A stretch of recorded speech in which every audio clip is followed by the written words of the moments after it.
Good morning everyone. आज हम LLB third year के सब्जेक्ट क्रिमिनल प्रोसीजर कोड 1973 के टॉपिक वारंट केस से आप क्या समझते हैं और साथ ही वारंट ट्रायल के बारे में अध्ययन करेंगे, चर्चा करेंगे।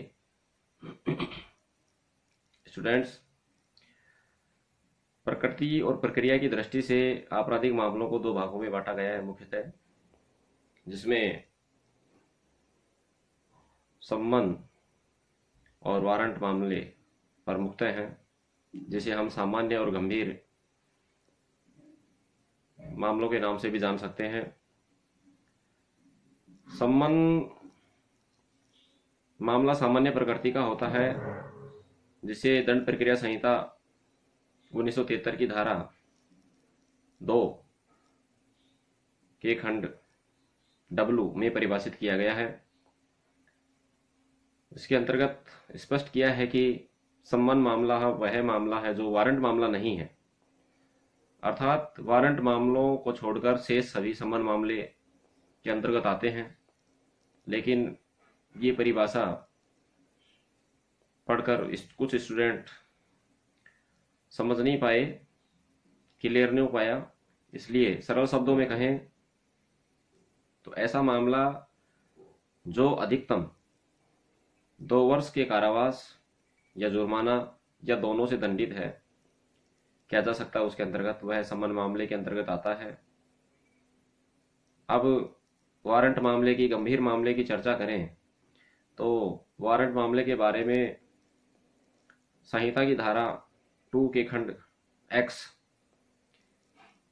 में परिभाषा दी गई है और बताया है कि ऐसा मामला जो मृत्यु या आजीवन कारावास या 2 वर्ष से अधिक के कारावास से संबंधित है, वह वारंट मामले के अंतर्गत आता है। इस प्रकार से यह हमने सम्मन और वारंट मामले की परिभाषा की चर्चा की। आज के हमारे अध्ययन का चर्चा का विषय है मुख्य वारंट ट्रायल। स्टूडेंट्स, परिभाषा को समझने से, सम्मन और वारंट मामले की जो हमने परिभाषा अभी पढ़ी, अध्ययन किया, उसको समझने से ये स्पष्ट हुआ कि सम्मन और वारंट मामलों में मुख्य अंतर दंड की अवधि का है। इसके अलावा कोई विशेष अंतर नहीं है।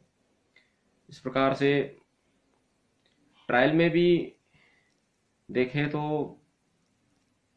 वारंट मामले की ट्रायल सम्मन मामले की ट्रायल से भिन्न है, जिसके बारे में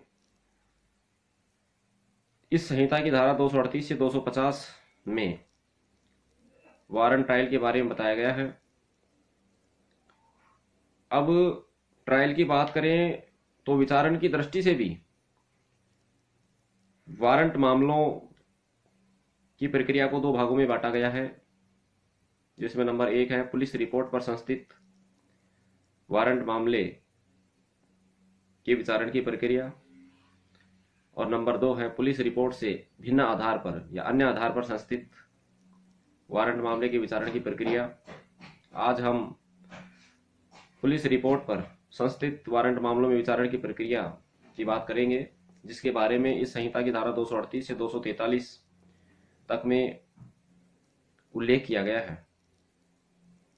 इसके अंतर्गत सर्वप्रथम धारा 238 की बात करें तो उसमें बताया गया है कि जब पुलिस रिपोर्ट पर संस्थित वारंट मामलों में अभियुक्त को प्रारंभ में जब मजिस्ट्रेट के समक्ष लाया जाता है या वह हाजिर होता है, तब उसे सर्वप्रथम पुलिस रिपोर्ट और अन्य जो दस्तावेज हैं उनकी प्रतिलिपि दी जाती है। अर्थात इस संहिता की धारा 207 के उपबंधों की पालना की जाती है।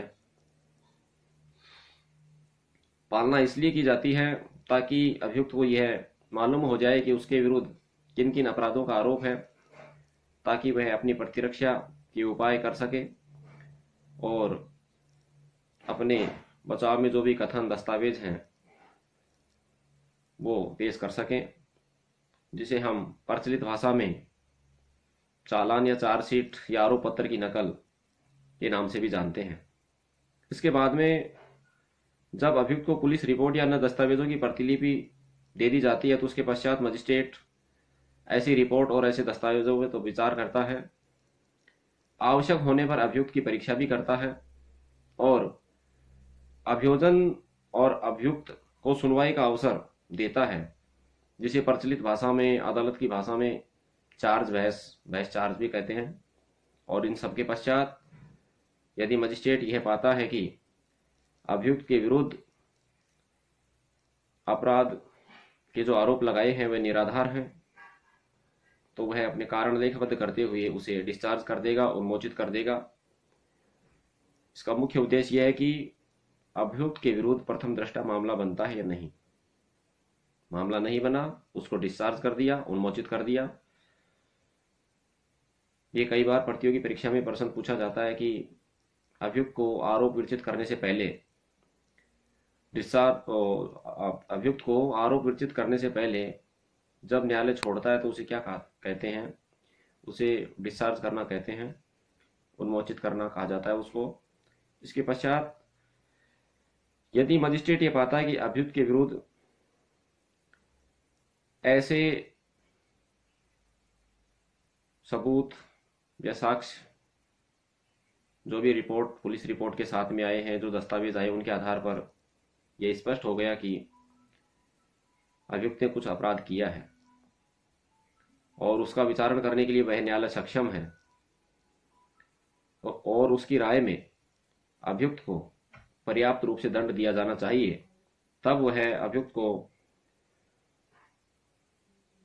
लिखित रूप में आरोप विरचित करते हुए पढ़कर सुनाएगा और समझाएगा और ये पूछेगा कि क्या वह अपने ऊपर लगाए गए आरोपों को स्वीकार करता है या विचारण चाहता है। देखिए, मैंने पूर्व के वीडियो में भी बताया था कि आरोप के प्रारूप के बारे में दंड प्रक्रिया संहिता की द्वितीय अनुसूची के प्रारूप 32 में बताया गया है, तो आप प्रारूप के बारे में वहां से अध्ययन कर ले। यहां पर वापस अपने बिंदु पर आते हैं।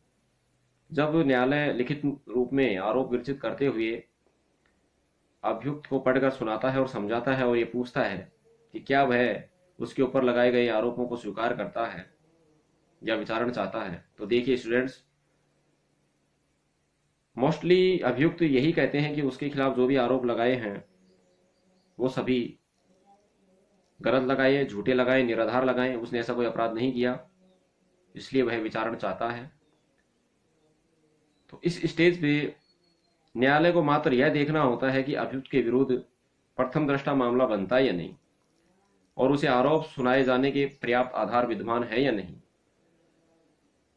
तो पर्याप्त आधार अगर लगता है न्यायालय को तो आरोप लगाता है, लेकिन अभियुक्त उनको झूठा कहता रहता है, निराधार बोलता रहता है और विचारण चाहता है। लेकिन फिर भी यहां पर दो स्टेज हैं कि यदि अभियुक्त उनको स्वीकार करता है तो उसके आधार पर क्या प्रक्रिया अपनाई जाएगी, अभियुक्त विचारण चाहता है तो उसके आधार पर क्या प्रक्रिया अपनाई जाएगी। देखिए, यदि अभियुक्त अपने ऊपर लगाए गए आरोपों को स्वीकार करता है, दोषी होने का कथन करता है, तब मजिस्ट्रेट ऐसी स्वीकारोक्ति को लेखबद्ध करते हुए और अपने विवेकानुसार उसको दोषित करेगा और उसके विधि अनुसार जो भी दंड है वह दे देगा। लेकिन अभियुक्त विचारण चाहता है, निराधार को झूठा बताता है, जो भी आरोप लगाए उनको बोलता है कि निराधार हैं, झूठे हैं, तब न्यायालय अभियोजन के साक्ष्य की प्रक्रिया को अपनाएगा। आरोप सुनाने के पश्चात अभियुक्त दोषी होने का अभिभाग नहीं करता, विचारण चाहता है, तब मजिस्ट्रेट अभियोजन पक्ष की साक्ष्य लेखबद्ध करेगा। यहां यह भी उल्लेखनीय है कि मजिस्ट्रेट उन समस्त साक्ष्यों को लेखबद्ध करेगा जो अभियोजन के समर्थन में उसके समक्ष प्रस्तुत किए जाए। अभियोजन के साक्ष्य होने के पश्चात प्रतिरक्षा, डिफेंस की साक्ष्य की बात आती है। देखिए, अभियोजन की साक्ष्य पूर्ण हो जाने पर अभियुक्त की प्रतिरक्षा की साक्ष्य ली जाएगी, डिफेंस की साक्ष्य ली जाएगी, और यदि अभियुक्त कोई लिखित कथन देना चाहे तो उसे भी रिकॉर्ड में फाइल किया जाएगा। अभियुक्त किसी साक्षी को न्यायालय में हाजिर होने की अपेक्षा करता है तो न्यायालय साक्ष्यों का व्यय अभियुक्त को वहन करवाते हुए ऐसी आदेशिका जारी कर देगा। देखिए, साक्ष्यों की मुख्य परीक्षा, प्रति परीक्षा, पुनः परीक्षा के बारे में आप विस्तृत जानकारी के लिए भारतीय साक्ष्य अधिनियम 1872 की धारा 137 व 138 का अध्ययन कर सकते हैं। और साथ ही साक्ष्य की बात करें, अभियुक्त व्यक्ति का प्रथम साक्षी होने की बात करें, आप इसके संबंध में इस संहिता की धारा 313 व 315 का भी अध्ययन कर सकते हैं। इसके बाद में जब दोनों पक्षों की साक्ष्य हो जाती है तो उसके पश्चात दोष सिद्धि या दोष मुक्ति के निर्णय की बात आती है, जिसके बारे में बताया है कि जब मजिस्ट्रेट दोनों पक्षों को सुन लेता है, सुनवाई का अवसर देने के पश्चात यह पाता है कि अभियुक्त दोषी नहीं है, ऐसे साक्ष्य नहीं मिले जिससे मामला साबित हो पाए, तो वह उसे दोष मुक्त कर देगा। मैंने पहले भी बताया था पिछले वीडियो में कि आरोप विरचित करने के पश्चात अभियुक्त को छोड़ना दोष मुक्ति कहलाता है, जिसको अदालत की भाषा में बरी करना भी बोलते हैं। आरोप विरचित करने से पहले जब अभियुक्त को छोड़ते हैं तो उसे डिस्चार्ज बोलते हैं, जिसको उन्मोचन भी बोलते हैं। लेकिन पर्याप्त साक्ष्य मिले, सबूत मिले, मामला साबित हुआ, अभियुक्त को कन्विक्ट करना है, दोषित ठहरा दिया। लेकिन जब मजिस्ट्रेट धारा 325 व 360 के अंतर्गत कार्रवाई नहीं करता, अर्थात परिवीक्षा का लाभ अभियुक्त को नहीं देता, तब उसे दंड के प्रश्न पर सुनकर विधि अनुसार दंडादेश दे सकता है। लेकिन जब 325 व 360 के अंतर्गत अर्थात परिवीक्षा का लाभ देता है तो दंड के प्रश्न पर सुनना आवश्यक नहीं है। इसके बाद में हम बात करें कि यदि अभियुक्त पर कोई पूर्व दोष सिद्धि का आरोप हो, तो देखिए, पूर्व दोष सिद्धि का यदि अभियुक्त पर आरोप है तो उस पर साक्ष्य ली जाकर मजिस्ट्रेट के द्वारा निष्कर्ष अभिलिखित किए जाएंगे। ये हमने पुलिस रिपोर्ट पर संस्थित वारंट मामले की प्रक्रिया के बारे में अध्ययन किया। स्टूडेंट, मैं साथ ही साथ आपको संक्षिप्त में यहाँ ये भी स्पष्ट कर देना चाहूँगा कि पुलिस रिपोर्ट से भिन्न अन्य आधार पर संस्थित वारंट मामलों की प्रक्रिया के बारे में भी हम संक्षिप्त में अध्ययन करें तो यह पाते हैं कि पुलिस रिपोर्ट पर आधारित वारंट मामले की प्रक्रिया और पुलिस रिपोर्ट से भिन्न आधार पर संस्थित वारंट मामलों की प्रक्रिया में कोई ज्यादा विशेष अंतर नहीं है। दोनों में एक समान ही प्रक्रिया अपनाई जाती है। जो मुख्य अंतर है वह यह है कि धारा 244, जिसमें पुलिस रिपोर्ट से भिन्न आधार पर संस्थित वारंट मामलों के बारे में बताया गया है। देखिए, पुलिस रिपोर्ट से भिन्न आधार पर संस्थित वारंट मामलों में जो मामले की शुरुआत है, जो ट्रायल है, वह अभियोजन की साक्ष्य अर्थात आरोप पूर्व साक्ष्य से मानी जाती है। ऐसा इसलिए क्योंकि पुलिस रिपोर्ट पर संस्थित वारंट मामलों में जब पुलिस स्टेशन में प्रथम सूचना रिपोर्ट दर्ज होती है तो उसके पश्चात पुलिस उस मामले में इन्वेस्टिगेशन करती है और यदि पर्याप्त साक्ष्य मिल जाते हैं, मामला साबित हो जाता है, तब उसमें पुलिस रिपोर्ट अर्थात चालान न्यायालय में पेश करती है, जिसमें रिकॉर्ड पर साक्ष्य होते हैं और प्रथम दृष्टया मामला बनता है या नहीं, इस चीज को स्पष्ट करने में भी मदद मिलती है। लेकिन पुलिस रिपोर्ट से भिन्न आधार पर संस्थित वारंट मामलों में ऐसा इन्वेस्टिगेशन नहीं होता, न ही इस तरह से कोई साक्ष्य रिकॉर्ड पर होते। इसलिए प्रथम दृष्टया मामला बनता है या नहीं, इस बात को स्पष्ट करने के लिए न्यायालय अभियोजन पक्ष का साक्ष्य लेता है, अर्थात आरोप विरचित करने से पहले अभियोजन का साक्ष्य लेगा।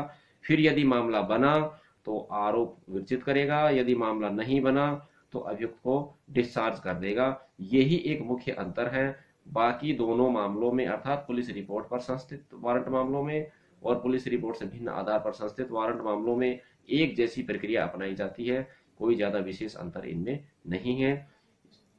इस प्रकार स्टूडेंट्स, आज हमने पुलिस रिपोर्ट पर संस्थित और पुलिस रिपोर्ट से भिन्न आधार पर संस्थित वारंट मामलों की प्रक्रिया के बारे में अध्ययन किया। मेरे विचार से इस वीडियो के माध्यम से आप जरूर लाभान्वित होंगे। आज के लिए इतना ही, अगले वीडियो में हम वापस मिलेंगे। यदि वीडियो आपको पसंद आए तो इसको लाइक करें, सब्सक्राइब करें, शेयर करें, और कोई सुझाव हो तो कमेंट बॉक्स में आप लिखें। धन्यवाद। थैंक्स।